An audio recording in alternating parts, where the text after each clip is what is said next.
And now, it's time for DJ Rocky's Secret Files.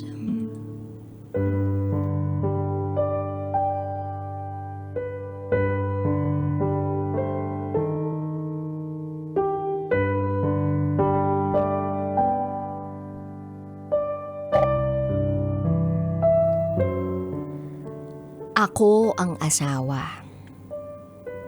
Pero pakiramdam ko, kabit ako.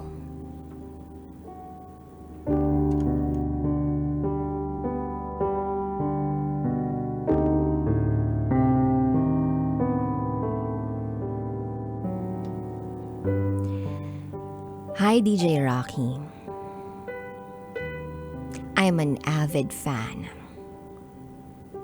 I'm your regular listener since 2017. At hindi ko naisip na one day, I'll be writing my own story to share it to you and your listeners.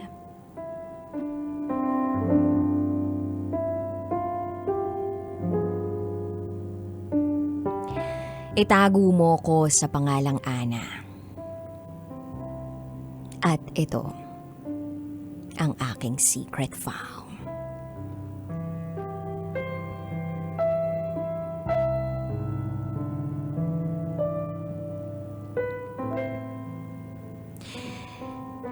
Nagtatrabaho ako sa abroad as a caregiver. Meron akong naging kaibigan na ipinakilala sa akin ng pinsan. Kaya lang, yung pinsan niya, may girlfriend. Sumagot ako ng may boyfriend din naman ako. Nang pabiro lamang. Hindi ko akalain na tototohanin ng kaibigan ko at ng pinsan niya ang sinabi ko.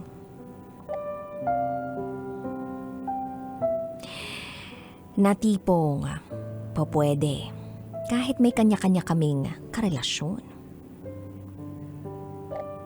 So nagkausap kami ng pinsan ng kaibigan ko through Messenger. Nagkamabutihan kami. Madaldal ako. Lahat halos nang nangyayari sa buhay ko, chinichika ko. At atong pinsan ng kaibigan ko, opposite ko. Pero kahit ganun, nagkaroon kami ng malalim na koneksyon. Malalim kaming mag-usap tungkol sa pamilya at mga goal namin in life. That was December 2017. Kaya lang, August 2018, natigil yung communication namin. Dahil naramdaman ng girlfriend niya na may iba siya. Nahuli pa nga siya, nakausap ako. So natigil yung communication namin. Sa pagkakaalam ko, dahil shinare niya sa akin ang kwento nila ng girlfriend niya, almost 6 years na silang magkarelasyon. Naghahanap daw talaga siya ng makakasama na sa buhay. Kaya lang itong girlfriend niya, wala raw pangarap sa buhay. Waldas ng pera. And besides, hindi raw ganun kagandahan. Ang gusto pa nito, magkaroon na sila ng anak. Kaya lang, hindi raw sila mabigyan ni Lord. Kaya ang sabi sa akin itong guy, hindi naman daw niya mahal yung girlfriend niya. Kailangan lang daw talaga niya ng makakasama sa bahay. So tinanggap ko sa kalooban ko na mawalan kami ng communication kahit alam kong on the rocks sila nung girlfriend niya. Then, November came. Nagkaroon kami uli ng communication. Doon namin na-realize na pwede palang seryosohin yung kung anong meron sa aming dalawa. That time, single na ako.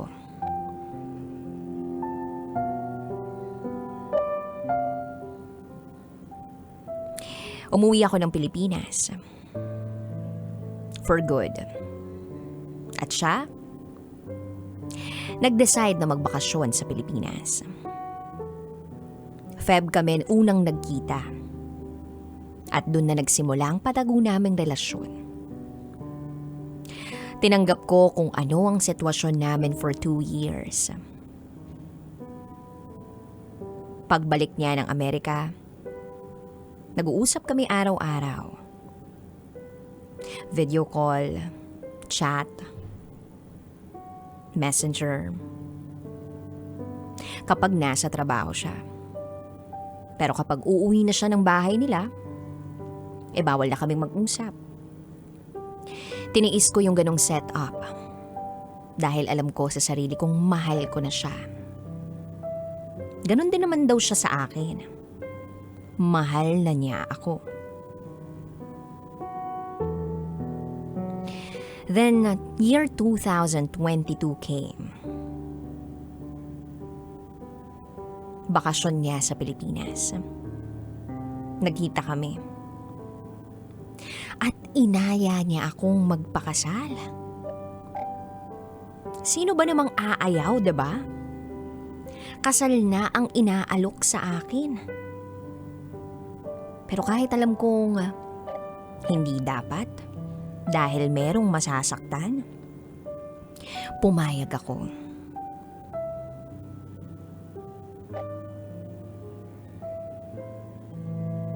Pumayag ako na magpakasal sa lalaking alam kong may girlfriend.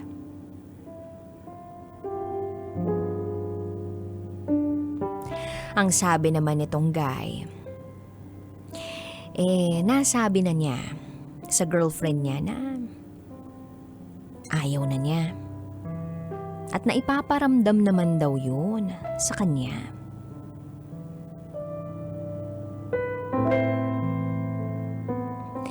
At nalaman din nung girl na ikakasal na kami. Kaya naman, nagpaalam na ang lalaking mahal ko sa girlfriend niya. So nagpakasal kami at nabuntis ako. Pabalik na uli ng Amerika si Boy. Kaya lang hindi ko maiwasang matakot. Matakot sa katotohanang magkasama pa sila ng babae sa iisang bahay. Of course, pagbalik niya ng Amerika, galit si girl. Ang kwento sa akin, natutulog sa room si girl at siya naman natutulog sa sala. Nagtiwala ako. Nagtiwala ako kasi mahal ko. And besides, mag-asawa na kami. At magkakaanak pa. Sabi ko sa kanya, mag-ipon na siya at umalis na doon sa bahay. Kaya lang, hirap pa rin ang asawa ko. Dahil nga kakabakasyon lang niya at kakakasal lang namin. Kaya kailangan niya pang magtiis na makasama yung babae. But one day, nagbakasyon yung ex-girlfriend niya sa ibang lugar. Parte pa rin ng Amerika. Na-aksidente ito. Nagkaroon ng bakterya sa paa. May sugat ito. Hanggang sa umabot na sa puntong kailangan ng putulin ang paa ng babae. Naikwento sa akin yun ng asawa ko. Siyempre, hindi ko maiwasang mag-isip at magtanong ng kung ano-ano. Tinatanong ko yung asawa ko na kung okay lang ba yung babae or pinupuntahan mo ba o kaya binibisita sa ospital. Pero ang sabi sa akin ng asawa ko, hindi raw. Hindi niya raw pinupuntahan sa ospital.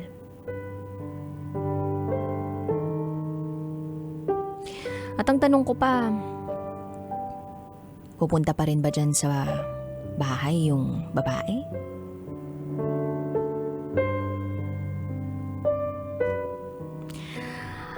At ang sagot sa akin ng asawa ko, kailangan niya pa yung babae. Para may kasama daw siya at karami siya sa pagbayad ng rent.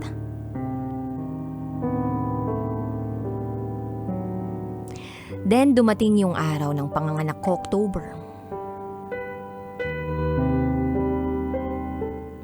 Hindi ko akalain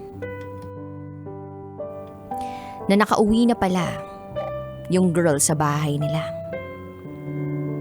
At eto pang masakit. Magkasama raw sila sa kwarto. Sa isip-isip ko, paano ko tatanggapin na yung asawa ko merong katabing ibang babae?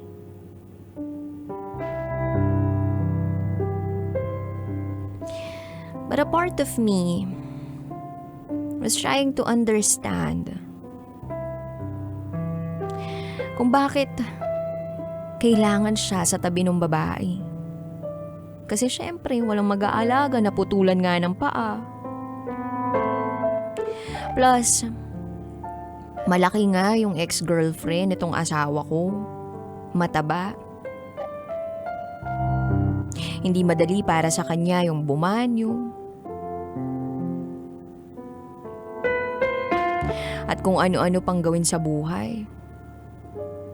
Kaya nakagabay ang asawa ko.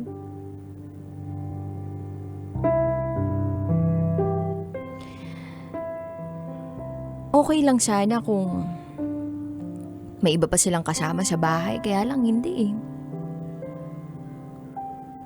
Silang dalawa lang. Pero pilit kong inintindi ang mga rason ng asawa ko.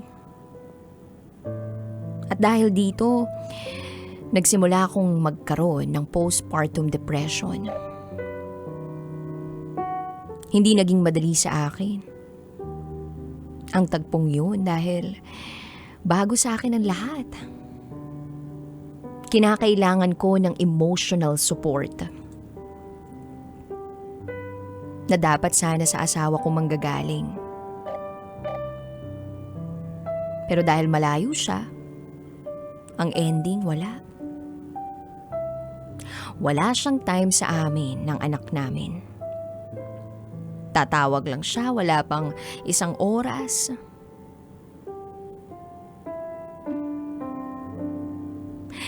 Wala pang isang oras sa isang linggo. Swerte na kung maging isang oras yun. Napakasakit para sa akin ng pinagdaraanan ko. Ngayong napatunayan kong niloloko na ako ng asawa ko.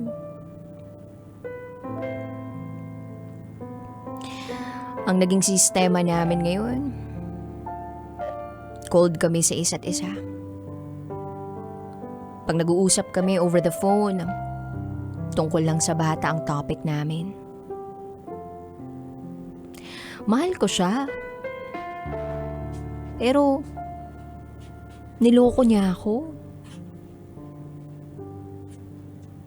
Hindi ko tuloy maiwasang isipin, karma ko ba to? Karma ko ba to sa panloloko doon sa naging ex ko? O karma ko ba to dahil pumayag ako na magpakasal sa isang lalaking alam kong may jowa pa? At alam kong nakasakit ako? God knows what I'm going through and how painful it is na malagay ako sa ganitong sitwasyon. Ako ang asawa, pero pakiramdam ko ako yung kabit. Ipinagdarasal ko na lang na matapos ang sakit na nararamdaman ko para sa anak ko. Hindi ko alam kung anong plano ng asawa ko sa amin. Ipinagpapasa Diyos ko na lang ang lahat. Sa totoo lang, DJ Rocky, through sharing my story, gumaan kahit papano ang pakiramdam ko. Wala akong mapagsabihan ng sitwasyon ko. I hope you'll give me advice. Hanggang dito na lang po. Muli, ako si Ana at ito ang aking secret file.